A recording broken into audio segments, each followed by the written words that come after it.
Akhir pekan Francesco Bagnaia di Phillip Island dibuka dengan Jumat yang sulit karena angin.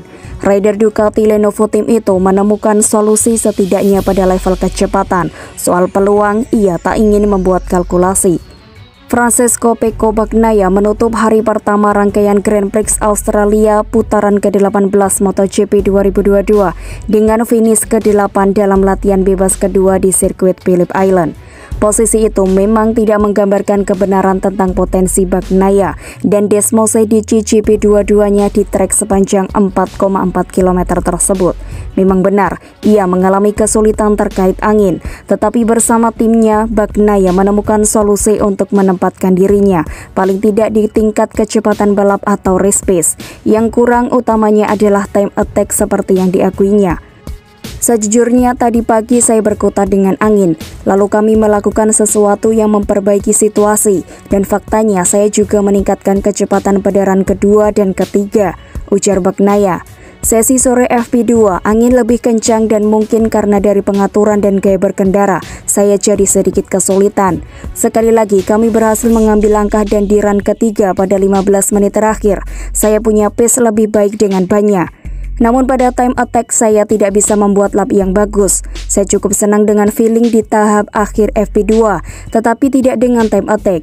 Saya kehilangan waktu di tikungan 1 dan tikungan 3, sedangkan di tikungan 2 dan tikungan 4 saya bisa cepat. Ini aneh, bagaimanapun kami sudah tahu apa yang perlu diperbaiki. Berdasarkan perakiraan cuaca, Jumat adalah hari paling bermasalah selama akhir pekan GP Australia dari segi angin. Artinya, pada Sabtu dan Minggu situasinya kemungkinan akan lebih ideal bagi para rider. Kendati demikian, Pecco Bagnaia merasa tetap penting untuk mengantisipasi dan mengatur setup yang paling baik. Pasalnya, tidak ada pasti seperti apa cuacanya nanti. Bahkan jika ada angin besok, kami telah menemukan cara untuk bisa kompetitif. Sebab kami meningkatkan di 2 sesi pertama, juga sangat sulit membuat perakiraan cuaca di sini. Hujan deras saat makan siang hari ini juga, tetapi FP2 kering. Dengan hanya 2 poin memisahkannya dengan pemimpin klasemen Fabio Quartararo, Pecco ditanya apakah berencana menerapkan taktik khusus melawan rival utamanya itu di Phillip Island. Salah satu anak didik legenda MotoGP Valentino Rossi tersebut mengaku ingin melanjutkan dengan cara yang sama, memungkinkannya untuk memangkas gap dengan El Diablo hingga 89 poin dalam 7 race. Saya harus mengambil resiko, dia pun begitu, karena penting untuk tetap di depan. 2 race ini bukan yang terbaik bagi motor kami, tetapi kami telah menunjukkan bisa kompetitif dimanapun. Strateginya akan selalu sama seperti balapan-balapan sebelumnya, mencoba mendorong dan melakukan yang terbaik tanpa terlalu memikirkan peluang juara, sebab inilah waktunya untuk menyerang, pungkas pembalap asal Italia itu.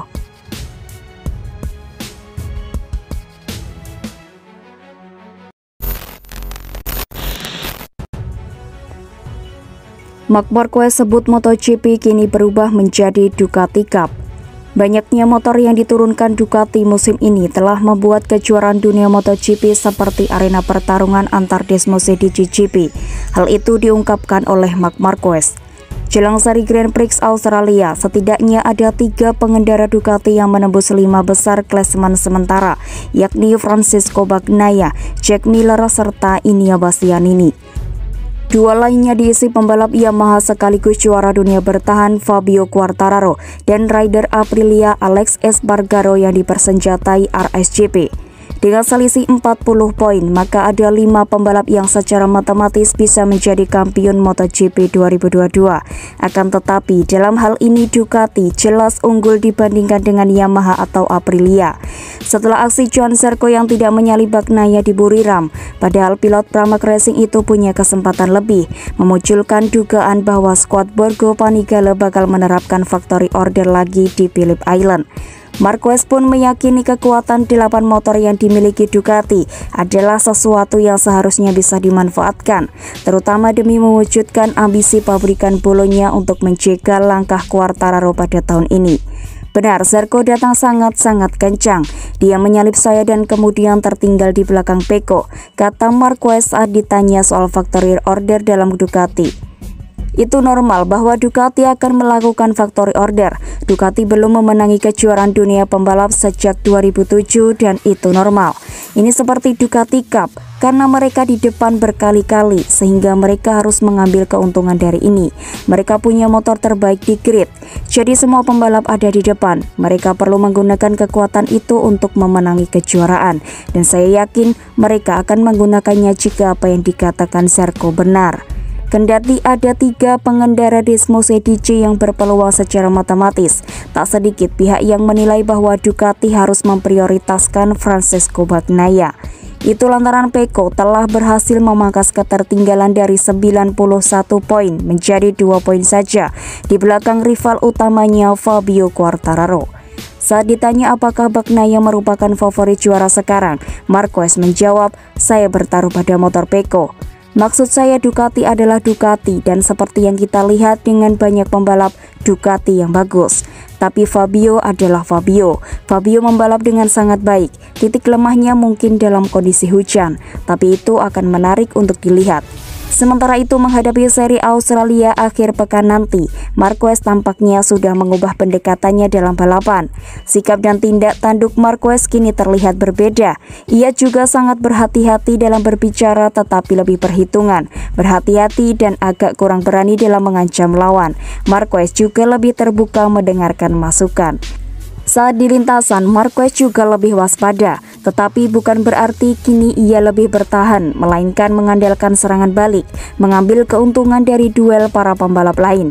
Marc Marquez kini lebih banyak menjaga lidahnya, tetapi matanya mengatakan bahwa dirinya akan menggebrak mulai di Australia sampai balapan terakhir di Valencia, Spanyol.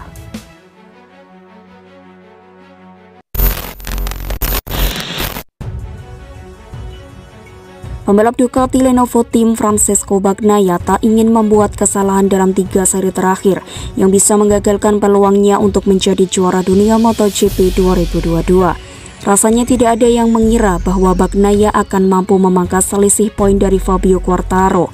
Sempat terpaut jauh sampai 91 poin, Pecco kini membayangi El Diablo dengan jarak 2 poin saja. Situasi ini tentunya membuat kubu Ducati pasang kewaspadaan tingkat tinggi.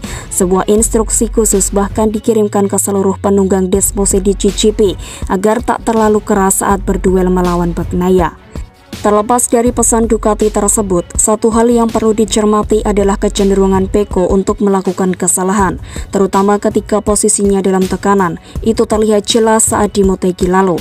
Jatuh saat mengejar Quartararo mengingatkan betul akan kesalahan serupa Bagnaia ketika tersungkur pada balapan Misano 2021. Italiano tersebut kemudian mengulanginya lagi dalam seri Le Mans.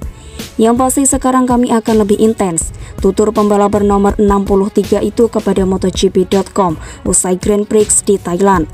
Beberapa balapan terakhir ini saya harus sangat-sangat cerdas dan pintar dalam semua situasi karena saya kira potensi kami sangat tinggi. Saya tidak perlu melakukan kesalahan seperti Jepang atau seperti yang saya lakukan sebelum libur musim panas. Jadi saya bakal mencoba cerdas, berusaha memahami setiap situasi, tambah Bagnaia. Phillip Island bersiap menjamu rombongan pembalap dan tim MotoGP untuk putaran GP Australia.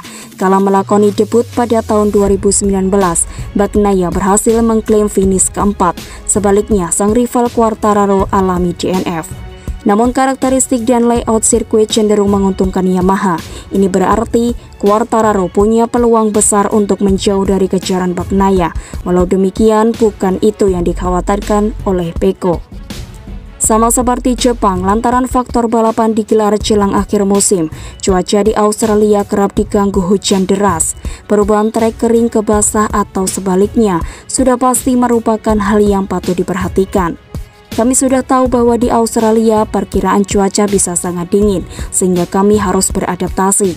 Tapi bagaimanapun saya pikir kami bisa sangat kompetitif, kata Bagnaia. 2 minggu lalu, jebolan VR46 Riders Academy itu dipaksa berjibaku dengan wet race di Buriram. Meski berhasil naik podium ketiga, sang pembalap Ducati mengaku sempat gugup ketika hujan mengguyur sirkuit Chang. Tetapi, berkat dukungan dari rekan tim Jack Miller yang melecut semangatnya, Bagnaia pun menjadi termotivasi untuk melibas trek basah sepanjang balapan GP Thailand. Saya tidak begitu senang. Sepanjang akhir pekan kami melakukan setup baru. Untuk pemanasan semuanya sempurna. Pemanasan terbaik saya dalam cuaca kering. Semuanya sudah siap untuk balapan kering. Tapi kemudian saat saya melihat hujan mulai turun, saya sedikit gugup, ucapnya. Pada saat inilah Jack datang kepada saya dan mengatakan sesuatu agar saya lebih percaya pada diri sendiri. Pungkas pembalap asal Italia itu.